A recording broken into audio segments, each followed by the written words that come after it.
Багшийн сургуулиас 3 дахь жилдээ төлөөлөн оролцож байна. Өнгөрсөн жил бол төрүүлсэн. Энэ жил бол яг хоёрт орлоо.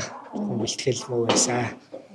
Алтан болд Амбатар багш нар бол маш сайн хүчтэй тусалж байсан.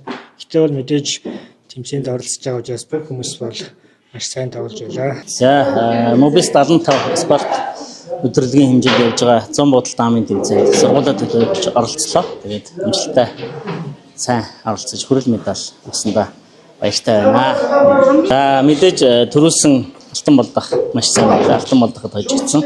За мөн багшийн сургуулийн бол бас нэлээд сайн бэлтгэлтэй өнгөрсөн жилийн аврагтаа бас үзлээ. Тэгээд өнгөрсөн жилийн аврагын урд арай гарч идсэнгүй. Маш их баяртай байна.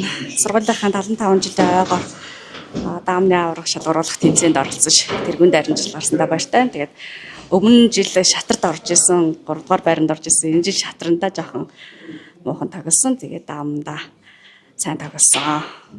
Мобисийн түүхэн яруу алдарт 75 жилийн хүрээнд зохион байгуулж байгаа Мобис 75 спорт өдрөлөгт оролцож байгаа нийт хамтчид багш ажилтнаа спорт өдрөлөгт амжилт хүсэж эрүүлэнх сайн сайхан бүхнийг хүсье өрөөё.